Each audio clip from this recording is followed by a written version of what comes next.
Hi guys! Welcome back to my channel! Ayan, sobrang busy talaga namin kasi nagwawalis-walis namin na. Kaya hindi na nakapag-upload pa dahil sobrang pagod na talaga ang katawang lupa. Ay! Ang laki-laki na ng bebe ko! O, tingnan mo! Yung damit niya pala, pinipili ko 2 to 3 years old kasi hindi naman kasya sa kanya kaya, ayan, 2 to 3 years old na, yan yung kasya sa kanya. Pag tinignan ko nga sa Pure Gold yung yung pang 4 years old daw, kasya naman yung kay Lara. 6 months lang pala si Lara, kaso, feeding kami. Thank you po Lord sa maraming gatas. Humigop ko ng sabaw, sobrang daming sabaw, yung bowl na malaki, humigop ko lahat yun. Naku, nung gabi, grabe, ang dami ng gatas. Sobrang dami talaga. Kaya thankful po talaga na meron tayong ganun. Kasi ang mahal-mahal ng gatas ngayon, magkano yun? Hindi natin kaya yun. Tapos, pag nagtatrabaho pa tayo, babayad pa sa yaya, tapos gatas pa, tapos diaper pa. Saan naman tayo kukuha ng pera na ganun? So, nagtutupad pala ako. Mabilis lang naman. Iniwanan ko lang siya dito. Pinapadede muna bago umalis. Para hindi siya mag-iiyak. Ang galing-galing na baby ko na yan. Ang bait-bait na. Opo, sobrang love-love yan. Tapos yung cellphone ko pala sira na.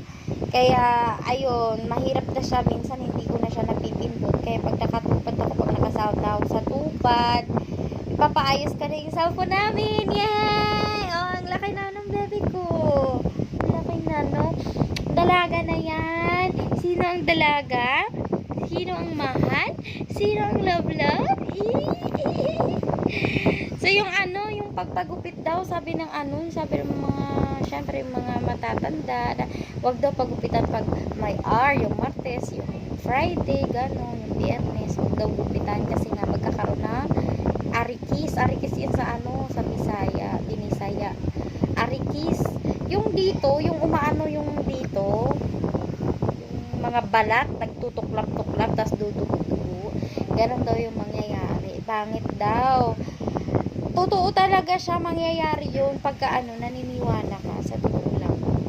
Pero ako, hindi ako naniniwala. Si Lara, kahit anong araw yan, kinugupitan ko yan. Kami dati, nung kabataan ko, ayun yung nangyayari. Kasi, siguro dahil naniniwala sila mama. Pero, hindi yung totoo. Kahit nga yung Biyernes Santo, bawal daw kami maligo. Naku, hindi pinapaligo. Tapos nung nandito na ako sa Makati, naliligo lahat ng tao dito pag Biyernes Santo. Tapos sa amin, bawal daw kasi magkakaroon ng kate-kate. Pero nung time na yun, natry ko talaga doon sa probinsya. Naligo ako, bata pa ako. Nung naligo ako, ayun, silabasan talaga yung mga kate-kate ko. Kasi parang sinasakyan ng parang mga bad, ano ba tawag dyan? Bad energy, bad spirit, mga bad, basta mga bad kasi nga naniniwala ka, pero pag hindi ka naniniwala, hindi yung totoo.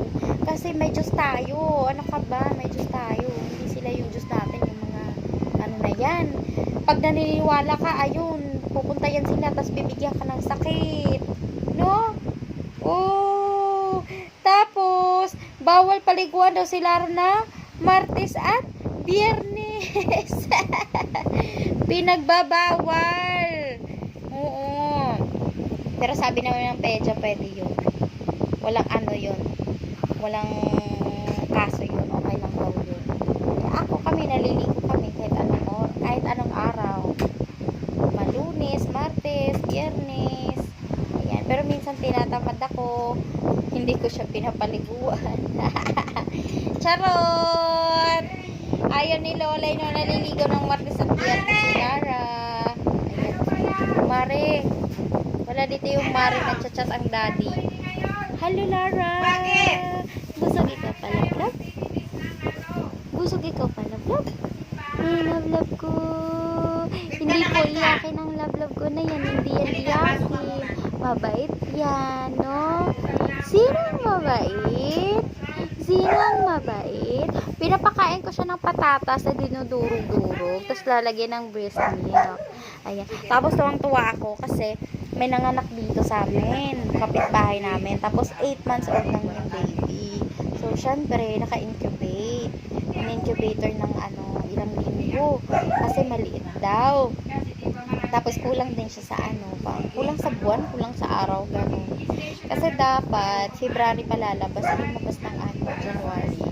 So, ginawa namin mga kaibigan ko, kasi tatlo kaming, din, parang kasabayan din mga anak. Ayan. Nagdo-donate kami ng gatas. So, ilang araw lang nakalabas na yung baby. So, ang galing talaga ng breast milk ng mami. Walang makakatalo talaga paggatas ng ina. Yes, at saka matalino din yung baby. Sabi ni Doktora Dumawal, matalino talaga yung baby pag pinapadede natin. Kasi iba talaga yung dede ng nanay. Saka napapansin ko, pag nakadede yung baby sa nanay, hindi siya yung palawiwi, yung maraming wiwi, hindi siya ganun. Siguro dahil hindi siya, yung gatas sa may tubig. Di ba pag formula, may tubig. Hindi ko inaano yung mga nagpapadede ng formula, ha? Kasi, syempre, kung nagpo-formula ka kasi may trabaho ka, kaya mo naman bumili ng gatas. So, mas okay din yun. Diba? Kasi ako naman mga hampas lupa lang. Magpapadede kami kasi mahal yung gatas. No, hindi namin, bless you. Hindi namin kaya magpapadede ng formula na mamahalin. Oo, kasi maliit lang yung sahod. Tapos magbabayad ka ng yaya na malaki. Parang naglalaro lang, mangungutang siguro ako pambayad ng yaya. Di ba, be? Kasi wala kaming pambayad. Hindi namin kaya yun. Magkano yung ngayon? Pinakamura siguro 6,000. Di ba yung minimum yata 8K? Ako, tapos yung gatas mahal pa. Ay, uwi kitang probinsya. Opo, tapos papadedein kitang beer brand. No? Kasi mumurahin lang yun. Yan na lang siguro ang gagawin pag wala talagang gatas. Pero sa ngayon, nagmamalunggay capsule kami ni Lara. Umiinom kami ng malunggay capsule para magkaroon kami ng maraming gatas. Tapos, syempre, umiinom ng Milo. Huwag kayo uminom ng kape kasi nawawala yung gatas mo. Tapos, yung mga sinigang na sobrang asim, wag talaga. Kasi mawawala talaga yung gatas na yan. Naku talaga. Mahal ang gatas, ha? Mahal. Upo, diba? Tapos, ito pa. Pinadede ko siya ng nilagay ko sa, yung breast milk ko, nilagay ko doon sa bote. Sinabukan ko kasi gatas ko yun. Pinadede kasi siya ng tubig. Ayun, nung naglagay na ako ng breast milk, hala, ayaw niyang didein na. Tapos, binigyan ko na siya ng tubig sa dede, doon sa bote. Ayaw na rin niya uminom ng tubig. Akala niya siguro, gatas ko. Naku, ang ginawa ko, pinaano ko na lang siya, pinainom ng ganon. Nitong nakaraan nga lang bumalik siya dumede ng tubig sa bote. Kasi nagbago talaga, sabi niya siguro, naisip niya siguro, naku, gatas na naman ng nanay ko to. Ayaw niyang didein, ganyan siya kaarte. Kasi syempre nagwawaris-waris ako, nagtutupad ako diba kaya busy ang ina, busy ang ina. Hello guys, I am 6 months old po. Kumakain na po ako ng kalabasa. Tapos magpapagiling pala ako ng bigas, yung magpapagiling ako kasi mahirap na pagka kumain po siya ng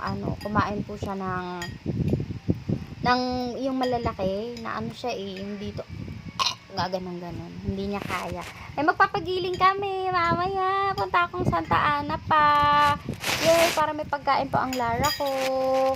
Aray ko. Yan. Please like and subscribe to my YouTube channel. Bye guys. Bye guys.